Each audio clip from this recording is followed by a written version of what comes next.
the Leviathan Chronicles. An audio adventure.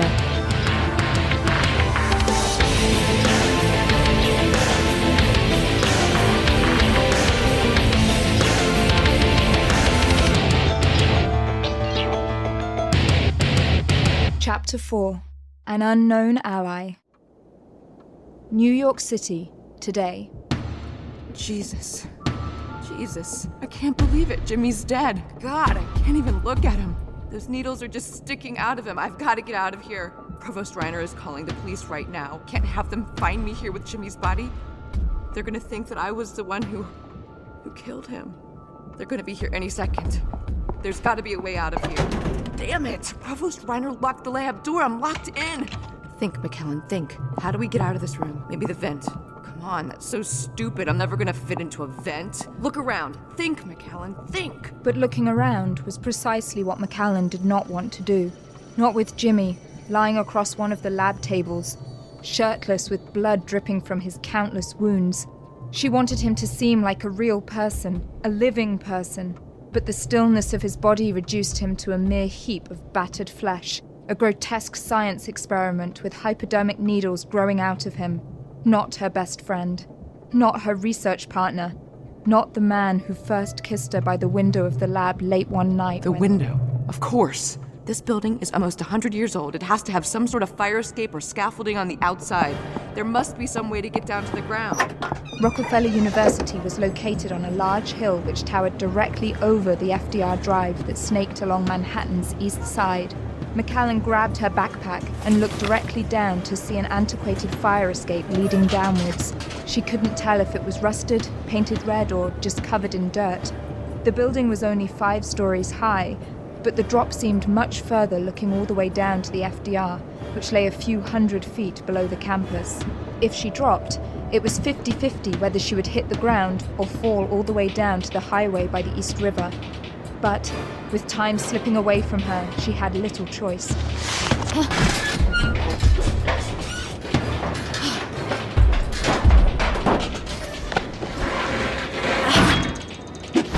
She touched the ground and started to run towards the exit of Rockefeller University on York Avenue. But her heart suddenly sank. She was leaving Jimmy's body. Who would bury him? Who would tell of his last days? She should be there at the funeral to say goodbye, to comfort his parents, to tell them that— Shit! The police! The police! I can't believe they got here this quickly! God damn you, Reiner! I can't get out through the main gate! How the hell am I supposed to get off this campus? But she knew there was only one way out, and that way was down further to the FDR Drive. Macallan ducked back behind Founders Hall and ran a few feet to the edge of the cliff that descended precipitously to the highway. From the corner of her eye, she spied a utility ladder bolted to the side of the cliff. She peered over the edge and saw cars racing along the highway. Macallan heard the police sirens growing louder. She swallowed hard, and with one last thought of Jimmy, began climbing down the utility ladder against the face of the sheer cliff. Macallan descended down the ancient ladder until her luck ran out. More specifically, until the ladder ran out, which had broken off some 20 feet above the highway shoulder. Shit! The drop looks like it could be 20 feet or more from the ground. All right, think. I'm 5'8". Maybe if I do a dead hang from the last rung, I can reduce the drop to about 14 or 15 feet. Not great, but nobody ever died from a 15-foot fall, right? Macallan lowered herself down to hang from the last rung of the ladder. But before she could get her feet under her, the last rusted rung snapped off in her hands, sending Macallan tumbling down. Macallan fell hard and couldn't stay on her feet. She tumbled off to her side, off the highway shoulder, landing on her hands and knees directly in the southbound lane of the FDR. A blue Mazda in the right lane bore down on Macallan. She scrambled to get on her feet, but all she could hear was the squealing of the tires burning against the brake pads. It was coming too fast. The car had slowed significantly, but it still struck Macallan hard. She was shaken, but conscious. She tried to get to her feet, but a sharp burning pain in her right leg prevented it. A large bone bruise, the size of a golf ball, had started to grow on her upper shin. I gotta get out of here. I can't stick around to fill out some stupid accident report. The police can't find me. I gotta move. Where do I go? Where do I go? Macallan ran away from the stopped cars as people on the highway yelled at her to come back.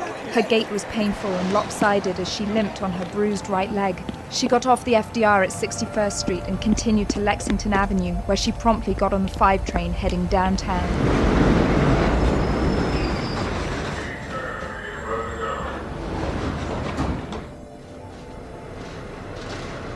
I'm safe on the subway.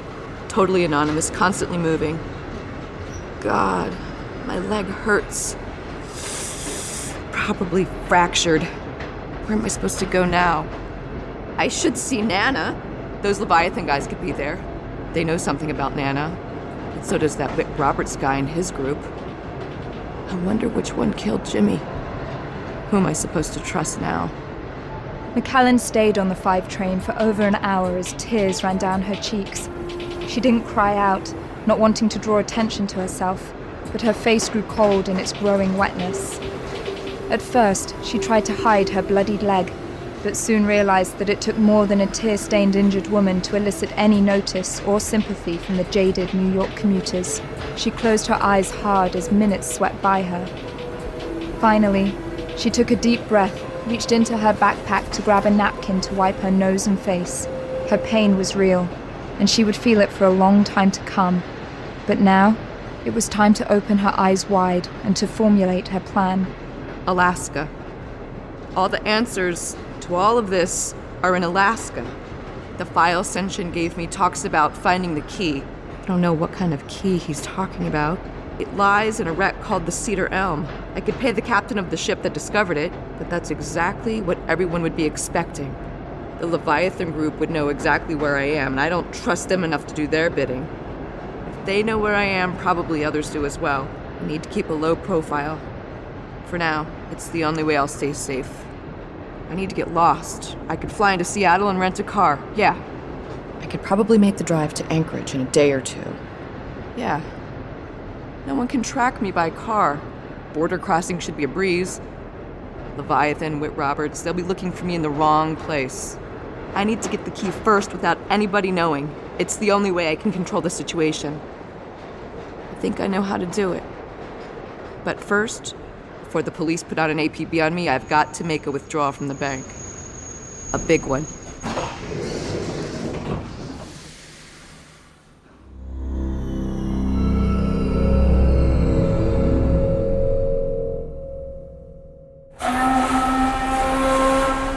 Homer, Alaska, 4 days later. The temperature hovered around 25 degrees Fahrenheit as a steady stream of fishing boats returned home from the cold, turbulent ocean. The mood at the Homer Marina was dour.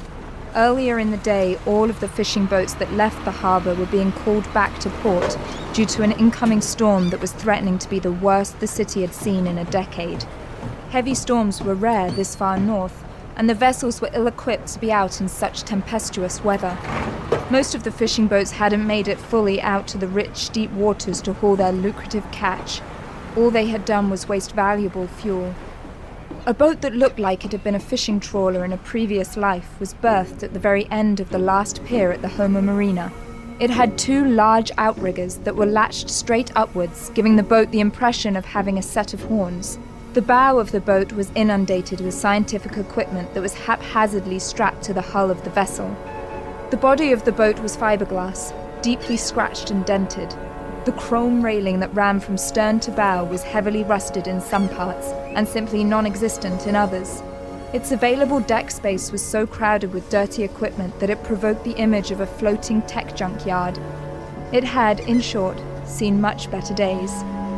In the stern of the boat, in faded green block letters, read the name Hail Mary. Just above the letters, nervously perched on the boat's edge, sat the ship's captain, Jeff Tulley, shouting into his cell phone. Yes. No, I hear you. It's just... I know, we just need more time. 3 weeks is all I'm asking for. Well, of course, we'll need additional funds, but not as much as last time. Just fuel and crew and... Come on, people have been looking for this wreck for 300 years, and you are breaking our balls over 6 months. Look, I apologize. No, you're not. Over my dead fucking body. Yeah? Yeah, you just try it. You just fucking try it. Oh, shit. What did he say? He said they're gonna take the boat. That's all he said. He said they're gonna cut our hands and feet off, let us bleed to death. And then take the boat.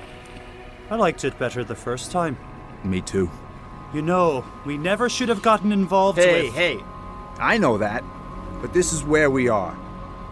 He said we got 3 weeks. We can make something happen in 3 weeks, Obi. I know we can. We've been looking for 6 months. Hey, there's a lot of ocean out there. A lot. And we're the best, right? Right. So, is he going to advance the funds for the fuel? We sort of hung up on each other. Oh, Tulley! What the hell are we going to do for fuel? We owe the marina over $20,000. They may kill us before the Yakuza. We'll think of something. Like what? I said I'll think of something. Well, I already did. I got a call from a young woman earlier today.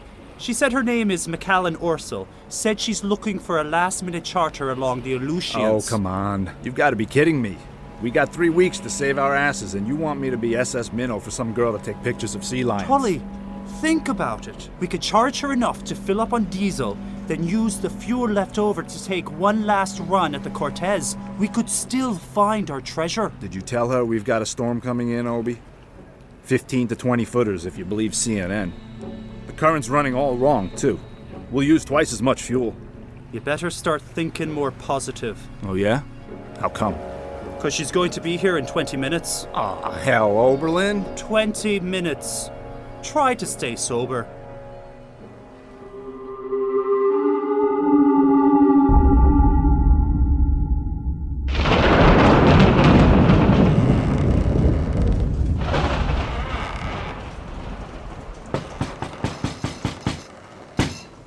Come in. Hi.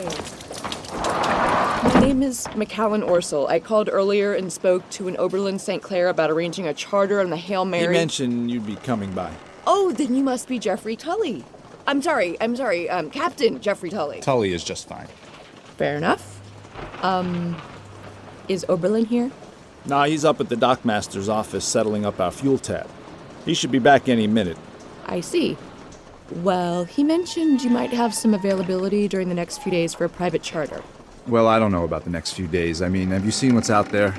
There's a serious low-pressure system coming in. Everything from Anchorage to Vancouver is heading back into port to ride this thing out. Look, Captain Tulley. Tulley. Okay. Tulley, I really need to get out on the water right away. There's a window of time involved here. I cannot explain it right now, but you've got to get us out of dock today. Lady, you've got to find yourself another boat. There's no way. Look, there's no other boat. I need this boat. I don't get it. Why do you need... Because you know exactly where the Cedar Elm lies. What the hell do you know about the Cedar Elm? I know that it was your work for historical explorations that found it. You left the company 8 months ago to start your own treasure hunting operation. You found it last time, and you can find it again. Look, I wasn't trying to find the Cedar Elm. We just stumbled on it when I was plotting for the Orlando Cortez. It's not going to be that easy to find anymore. And in this weather, it's too dangerous. Look, I'll be honest. I could go to historical explorations and have them take me there. But I think it's your wreck. You found it, so I came to your ship. Frankly, it looks like you could use the business. But if you want me to go to historical explorations, that's fine. As long as you're on my ship, I don't want to hear any talk about historical explorations. They're a bunch of scumbags and thieves, and they couldn't find a damn shipwreck in dry dock. I'm sorry, I didn't realize that there was bad blood. But listen, I really need to get to that wreck, to the Cedar Elm, quickly. Can you get me there? No. I don't think you understand. I just flew across the country and have been driving non-stop for almost 4 days. Why the hell can't you get me there? 2 reasons. There's your first. The mother of storms is rolling in here. Gonna feel the full brunt of it in a few hours. I'm not taking the Hail Mary out into a storm with all of my surveillance equipment in active mode hanging off the side of the boat. One bad wave, I lose my mini-sub. Wind gust at 60 miles an hour, I lose my sonar array. But that's not even the point. Then what is the point? The Cedar Elm is about to get blown up. What? Yeah. Damn wreck has been moving around ever since we discovered it months ago. Currents keep kicking it around, I guess. First it was drifting south with the current, and then that son of a bitch started cutting east. Don't ask me why. And now it's drifted off into the fishing lanes. All the halibut and crab boats have been getting their lines all torn up. So the Longshoremen's Union petitioned the Navy to slate it for underwater demolition. Wait, so is it still intact, or have they already blown it up? Don't know. Don't care. There's no way this boat is leaving this dock under any circumstances in these conditions. No way.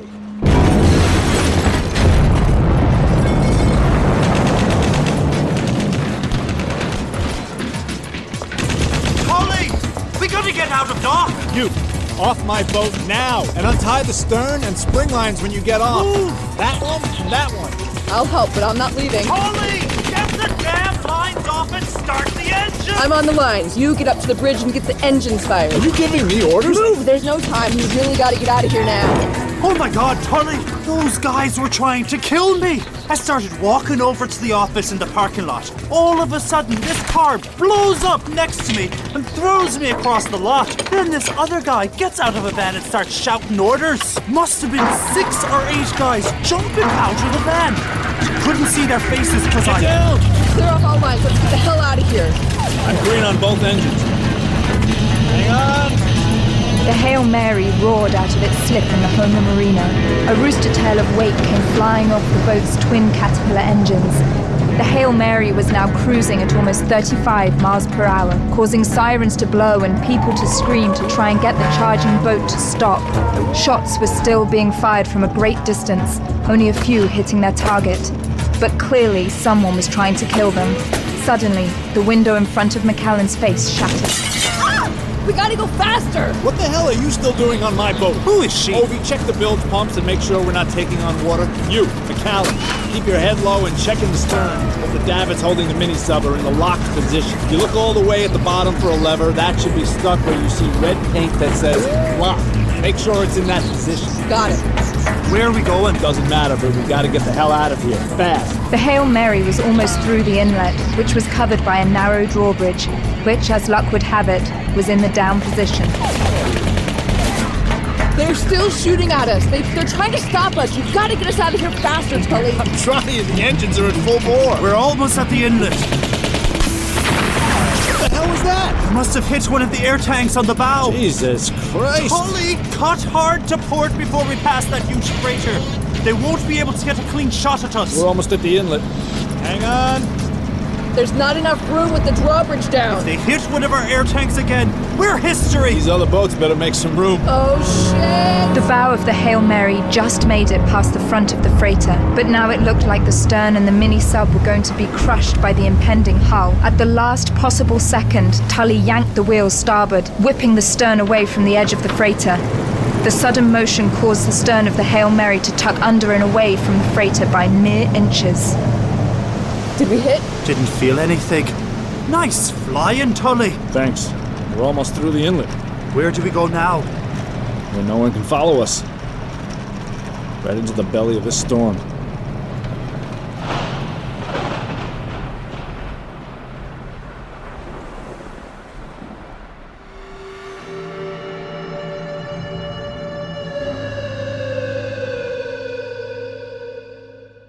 Two hours later, Tokyo. Kazunori Tanaka, the CEO of Nankatsu Industries, swiveled in the chair of his 70th floor corner office. He wanted to take in the gleaming midnight lights of the Ginza shopping district. He loved the skyline of Tokyo at night, with its flashing lights and striking architecture. Its sights was always one of comfort for him. Unfortunately, this was the first time the stunning view did not achieve its intended effect. Tanaka's face remained furled in a deep and uneasy frown.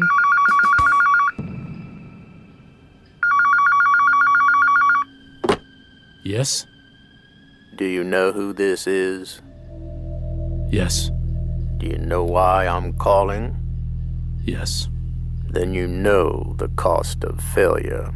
Our mission has not been a complete failure. We have been able to provide extensive information regarding... I didn't risk calling you to listen to your excuses.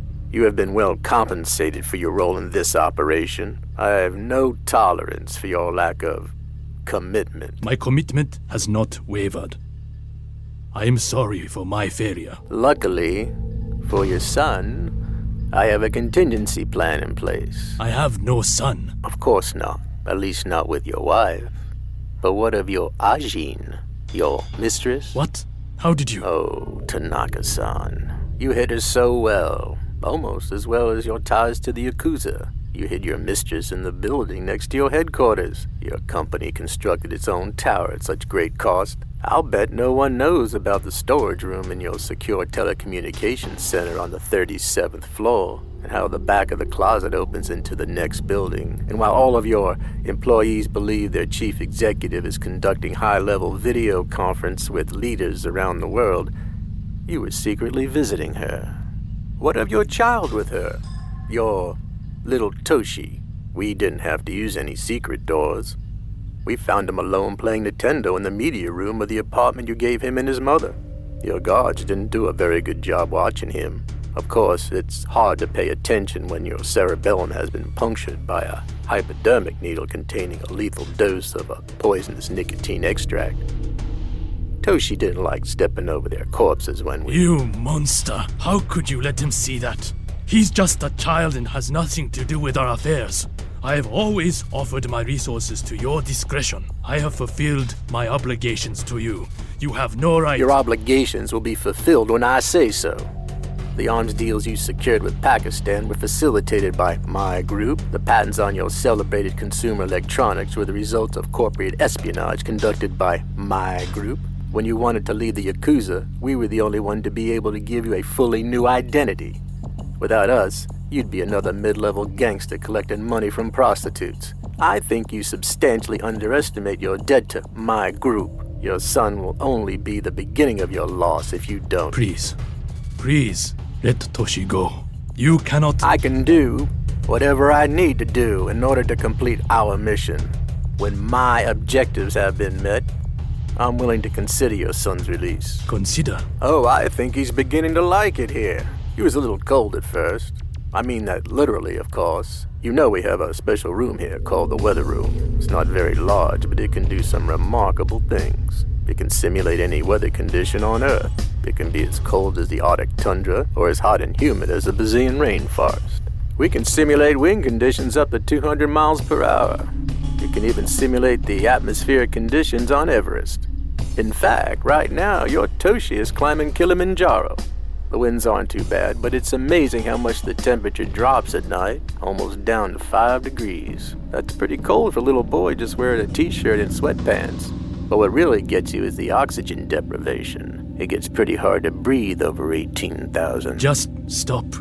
I'll do whatever you ask, whatever your plan is. Please, release my son. Right now, it's time to initiate our backup plan. I'll initiate. You'll be doing cleanup duty. Meanwhile, almost a full 24 hours later, Captain Jeff Tulley came back into the warmth of the main cabin. He had been driving exposed on the flying bridge of the Hail Mary for over 4 hours. He was dripping wet and frigid with cold. Oh, Jesus, it's still pretty bad up there, but I think it's lightening up. We must have already passed the worst of it. What do you show for our position, Obi? About 500 miles due west of Homer. The storm is staying strong, but seems to be hugging the coast headed south. Good. That'll keep people off our tail. I just popped the autopilot. That'll keep us on our heading for a while. I need some coffee. How bad's the damage out there? We've seen a lot worse. Luckily, the O2 tank that exploded was barely filled, so we pretty much just got hit with some shrapnel damage and minor hull fractures. Sounds like we got off light. I'm not done. Oh, no. Yeah, the ROV took some hard hits from the tank. A good chunk of shrapnel sliced through the cable spool like a chainsaw. How much is still usable? Well, if we do some splicing, we could probably get about 2,500 feet off it. We had close to 10,000. I know. We could have sold it to raise money and get our Japanese friends off our backs. Don't think I wasn't thinking about it. Well, I'm running a sonar sweep in case we hit the trail again. Oh, how the hell are we going to find the Cortez with 2,500-foot tether for our probe? I don't know. But we got bigger problems right now. Where's the girl? Down below. She's asleep. In this slop? She said she's got sea legs. Something about her parents being marine archaeologists. Plus, she said she's been up for 3 days. I think she could have passed out on a roller coaster. Well, when she gets up, let's have a chat with Ms. Macallan Oberlin and figure out what the hell she wants with our boat.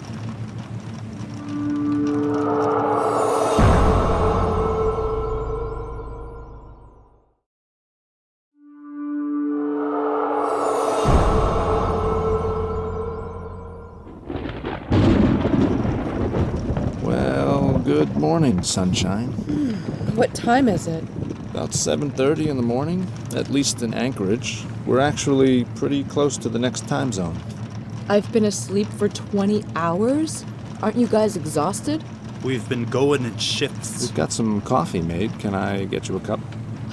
You'd be the greatest. Well, with a little luck, we can get you over to Cold Bay before midnight. From there, you should be able to catch an air taxi back to Anchorage, Juneau, or wherever the hell you need to go. What? I'm not going to Cold Bay Island. I need to get to the Cedar Elm. It was supposed to be some sort of sightseeing charter. I never said that. Oberlin, you said she was a charter. It sounded like a beautiful woman needing a boat for a few days. I didn't think she wanted to go fishing. Look, you always blame me. All right. Let's not get into this. I don't get it, Macallan. What's so special about that shipwreck to you? It's an old freighter from the 40s. It's got no treasure, no historical... It has something I need. That's all you need to know. I don't know what I'm supposed to do with that. Look, this isn't pretty, but there's a price on my head. To keep my operation afloat, I had to raise some money from some very questionable sources. And right now, the only way I'm getting out of this situation is to find the Orlando Cortez. It'll take another day just to get out to the spire near the fishing lanes where the Cedar Elm was last detected. It might not even be there anymore. Could be blown to shards or just drifting in the sand. God knows how long it'll take to find it. And then if we find it, we've got to prep for the dive. That'll be at least a day. The actual sub time could take up most of a day. And then we've got to get back in port. We'll be so far out that it'll take a few days for that. Look, there's just no way I have that kind of time. I'd like to help. Then help. I've got to find the Cortez. All I got left is this boat, some maps, some plans, and foul weather gear, and Oberlin, and he ain't worth spit. How much? What? Your bounty, the price on your head. How much are we talking about?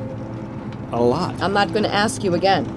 $250,000 plus some interest, I think. I think it compounds very quickly. I was reading I'll pay it. What? I'll pay it. $250,000. I can help you and make it all go away, but you've got to help me now. You've got to get me to my wreck, the Cedar Elm, and I need to get something off of it. You're bluffing. Oberlin, you look like a gentleman. Would you help a lady with her bags and grab the red duffel bag I brought on board? It's in my stateroom. Aye, chivalry is not lost at sea. Thank you. Macallan, come here. Why do I feel like there's something you're not telling me? It's because you're suspicious. And you've been dealing with suspicious people. And you've had a rough few years. And now you're down on your luck. You don't know the half of it. We could help each other, Tulley. As Lassie requested, one red duffel bag. Thank you, Oberlin. Here, Tulley. Catch. Go ahead. Open it. How much is in there? More than $250,000. How did you get this money? It's sort of a long story.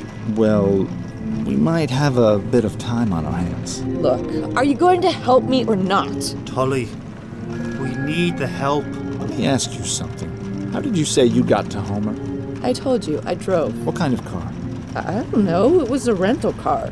Silverish. I think it could have been a Volvo. Obi, where were you when our friends back in Homer started shooting at us? I was walking on my way to the marina office. There's a woman who works in the manager's office. Sometimes I try to teach her a little Celtic. Says her grandmother hails from the old country. I was going to try to convince her to redate our past due invoice and buy us a few days, Tulley. But before I got to the office, I dropped my keys. They fell under our car and I got down on my hands and knees to grab them. And that's when the shooting happened. I started to run back to the boat and I saw one of the men take out a shoulder-mounted rocket launcher. Blew the hell out of that car. What kind of car was it? I don't know. What kind of car, Oberlin? What color was it? It was grey. I don't remember. Silver? Yeah, maybe. Was it a Volvo? I think it was.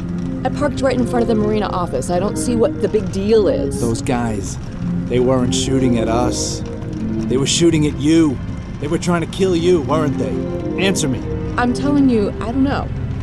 I've some pretty shady dealings with some unsavory characters, but even those lowlives wouldn't be lunatic enough to fire an RPG in a parking lot in broad daylight. Tulley, if she stole the money, then the person would want her alive. To tell them where their money is. But this was different. This was an extermination. I don't think our girl is a thief. Well, it's pretty clear that someone wants one of us dead pretty badly. Please, Tulley. I need your help. You know, I don't know. Thief or not, I got a lot of problems right now. Big problems. And I don't need to take your money to solve one set of issues just so I can throw myself into a whole nother new mess. I mean, how do I know? What was that? Sonar alarm. Hold on, I'm checking. Ha! Well, Tulley, I think fate is trying to tell you something. What the hell are you talking about? You're not going to believe this, but we just passed over the Cedar Elm. What? It's confirmed. Come, see for yourself. That's totally impossible. We shouldn't be near the wreck site for another 20 hours. We've got to be 500 miles off this thing at least. There's no way that... I'm telling you, it's the same wreck. Tulley, look at the depth. My God. You found it, right? You did it, right? I knew you would. We found the Cedar Elm. We did it. Whoa. Slow down. I've got some good news and some bad news for you. Okay, I'll take the good news. Well, based on what we're seeing on sonar, it looks like the wreck is intact. The Navy's detonation I told you about must not have occurred yet. That being said, I don't like the idea of diving around a ticking time bomb. And the bad news? You don't seem to get it. This wreck, it isn't supposed to be here. We're still 500 miles away from its last recorded sighting. And that was several months ago when it was clogging up the fishing lanes. Now, I've seen some wrecks move before due to current and underwater seismic activity. But never more than a mile or two at most. And never this far. It's totally impossible. Hey, I understand that it's weird, but let's not look a gift horse in the mouth. This is good news. We found it, right? Or it found us. Macallan, you're not getting the bad news. We're sitting over a pretty deep part of the ocean called the Kodiak Trench. It drops down almost 10,000 feet. So, what does that mean? I don't get it. Macallan, when we saw the Cedar Elm last, it was 500 miles away in much shallower water. It shouldn't be here, and certainly not this deep. That means we can't reach the wreck, Macallan. It's too deep for us to reach. No. That can't be. I'll pay you whatever you want. You've got a mini sub on the back of the boat and that what do you call it, that drone thing? ROV, remote operated vehicle. Right. The ROV in the front with the 1,000,000 miles of cable. You've got tools and equipment. You found it before. That was different. That was with Historical Exploration's research boat that was state-of-the-art and already outfitted for deep-sea reconnaissance and salvage. Don't forget, we were looking for the Orlando Cortez. We just stumbled on the Cedar Elm. And now, we're riddled with bullet holes, low on supplies before we even left. You said you were still looking for the Orlando Cortez. You wanted to drop me off on some island so you could keep looking for it. You have to be geared up to look for something that deep. You must have some... In case you don't remember, we kinda got run out of town. We weren't planning on leaving port for another 24 hours. We don't have enough mixed gas for a dive that deep. How deep is the Cedar Elm? Just under 10,000 feet. You don't understand. For deeper surveillance, we use the ROV. It's capable of going far deeper, far longer than any manned submersible. But when our O2 tanks got nailed by that crossfire at the marina, the shrapnel cut through the umbilical cord of the ROV, essentially cutting its range by 75%. We had about 10,000 feet. Now we have 2,500 feet, if we're lucky. And the mini-sub is only good for 8,000 feet with the equipment that we have on board, and that's pushing it. So there's no way... Daisy chain. Excuse me? What? Daisy chain them. Combine the two together, don't you see? Maybe not as clearly as you. Okay, the ROV. Let's get it in the water and evaluate how much usable cable we have to work with. Oberlin, you think we have at least 2,000 feet of tether available, right? At least. We should spool that out until we get to the usable end. Then we can splice that to the mini-sub to extend our salvage range to at least 10,000 feet. Wait, you think attaching an ROV umbilical tether to a submersible is as easy as snapping a couple of pieces of Lego together? That umbilical cord carries power, data, fiber optics to an interface that is completely custom designed for the Hail Mary. There's no way we could just... Actually, that's not entirely true. Oberlin! Well, you are right, Tulley. It's certainly not as easy as snapping two pieces of Lego together. But given the fact that the ROV would be within a half-mile of the mini-sub, which doesn't have much damage on it, we could conceivably use a wireless interface to communicate with the ROV using radio waves. We could modify the ROV software to accept a directional signal as well. After all, this isn't a scientific mission, and outside of rigging up some sort of camera system, the data only needs to go one way, to the ROV. Power is another matter. We will need to do a bit of splicing in order to allow the ROV to tap into the sub's power supply. It should give us enough time to descend to the Cedar Elm as long as... As long as what? Well, I was just going to say, so long as you don't have any malfunctions. How long is all of this going to take to reconfigure? Actually, it wouldn't be that hard. The mini-sub has an AC jack that we use for recharging its batteries. I could probably splice the end on the ROV cable to fit into the recharging outlet and reverse the polarity that powers the ROV.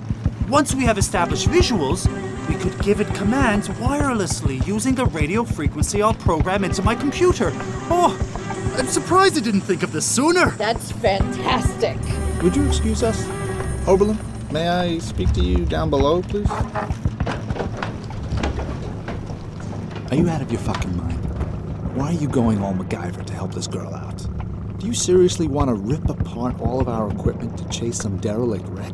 We need to find the Orlando Cortez, not the Cedar Elm. Look, I don't know who was shooting at us back in Homer, and I don't know even if they were shooting at Macallan or us, but I do know that we still owe the Yakuza a lot of money.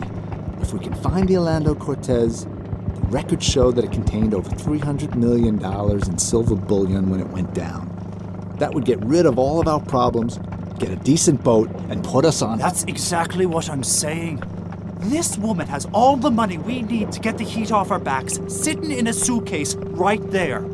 That's the sure thing. The Orlando Cortez is a crapshoot. People have been looking for this thing since it went down centuries ago. And you think you can find it in 3 weeks because of a map you stole? This has nothing to do with the money. This is about fame. This is about historical explorations. And this is about her. That's not true. You can't say that. Tulley! We don't always have to take the hard way. Let's help this woman. Let's earn the money we need, fair and square. We've got no place left to run. All right. You really think you can rig the mini-sub and the ROV together? I haven't the slightest idea, but it would be fun to try. Oberlin, a skipper never had a better first mate. Macallan, could you come down here, please? So, has the tribe spoken? Let's just say I hope you're good with a screwdriver, because we got a lot of work to do for your Operation Daisy Chain. Grab a pair of overalls in the cubby. We're going after the Cedar Elm.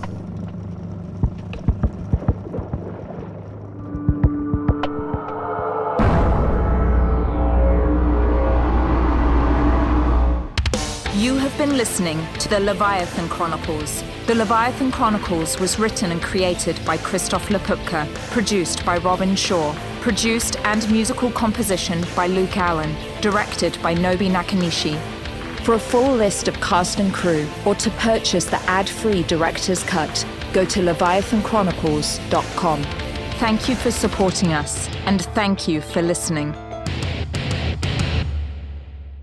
To discover more podcasts set in the Leviathan universe, go to leviathanaudioproductions.com or follow us on Facebook or Twitter.